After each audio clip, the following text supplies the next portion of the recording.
नमस्कार मित्रांनो, मी गजानन काळे. तुम्ही पाहत आहात शेत शिवार यूट्यूब चॅनल. संभाजीनगर जिल्ह्यातील एक साधारण शेतकरी. आपण त्याच्याकडून दोडकं या पिकाची माहिती घेणार आहोत. त्याचं नाव आहे दत्तू काकडे.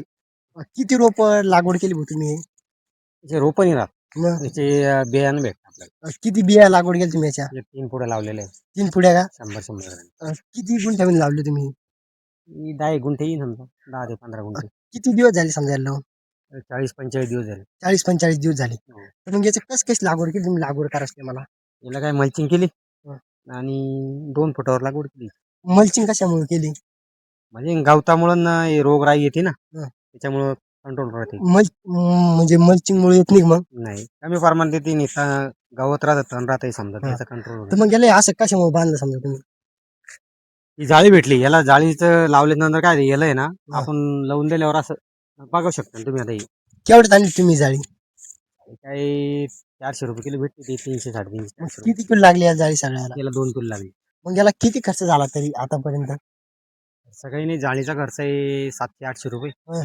आणि मल्चिंगचे 2 बंडल. हं. तो समजा 1,500 रुपये, 3,000 रुपये तो खर्च आहे. हं. एक खताची गुण टाकलेली. मग हे पुरतं का लागवड केली तर?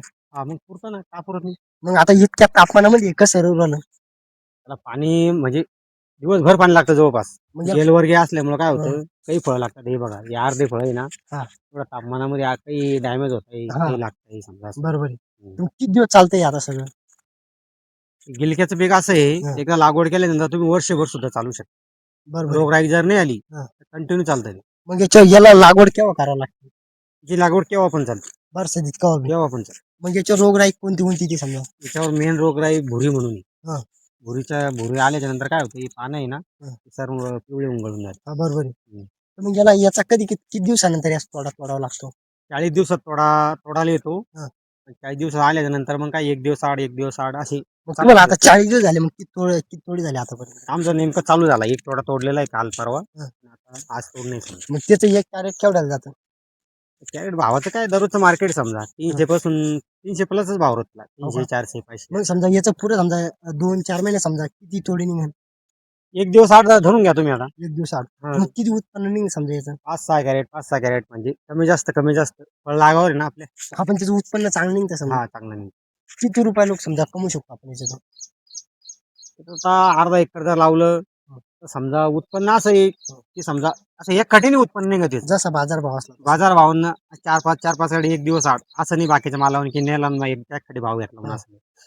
म्हणजे खराब कशामुळे होत्या? ही भोरी म्हणजे जास्त जे खाली त्या हिटचं प्रमाण राहतं ना, आता हे पाहिजे खालून पाणी, खालून हिट आहे जमिनीमध्ये. हा. ती वाफ निघते ना, त्याच्यामुळे पानं खराब होतं. बरोबर आहे. तर मग तुम्ही याला लावलं तेव्हा कोणतं खत सोडलं? आपलं हे सोडाचं 20-20, 13 काही. मग याला काही औषध वगैरे मारायला लागतं का? हा, फवारण्या चालू द्यावं लागतं. किती फवारण्या केल्या तुम्ही आतापर्यंत? 3 फवारण्या झाल्या आहेत. कोणत्या कोणत्या फवारण्या केल्या? एक माउंट एनर्जी म्हणून येतं. हा. एक ओब्रायन म्हणून मारलेलं होतं. हं. मागची याची मारलेली ती एन्ट्राकॉलन बुरशीनाशकच मारलं. मग तुम्ही शेतकऱ्याला काय सांगशाल आता? ते करणं असलं तर चांगलं पीक आहे. हा. पण एवढं याच्यात गुंतून राहावं लागतं. हा, बरोबर आहे. दिवसाआड हा. 1 दिवस तोडा समजा असं. एकदा हे लागवड केली, याची फिटिंग झाली व्यवस्थित, हं. तर मग काही नाही, मग चालू राहत त्याचं काय. मग याच्या आधी तुम्ही घेतलं होतं की पीक कधी? हा, घेतलेलं होतं. मग हे पीक किती एकर मध्ये पुरतं समजा घेणं असलं तर नवीन कोणाला बी? घरचं लेबर असलं तर 1 एकर लावलं, 2 एकर लावलं चालतं. हं. पण घरचे लागतं लेबर. म्हणजे तोडावं लागतं 1 दिवस आड तोडावं खराब नाही होत का ते नंतर? लागतं. म्हणजे आपण व्यवस्थित खत पाणी नियोजन केलं तर कसं खराब होईल. आणि याला बाजारात नाही विकल्या जाते सगळे मग कॅरेट? गिलके विकल्याच जाते. गिलके म्हणजे गिलक्याला मागणी फारी. अरे का केवढ्याला जात तरी एक कॅरेट ते आता समजा? सध्या 300, 350, 400 पर्यंत भाव एक कॅरेट आहे. एक कॅरेट मध्ये किती किलो बसतं म्हणजे? 12 ते 13 किलो माल बसतो. एका कॅरेट मध्ये? मग कधी कधी ज्यादा भाव भेटतो त्याला? 500 पर्यंत, 800 पर्यंत कॅरेट जाते. अच्छा.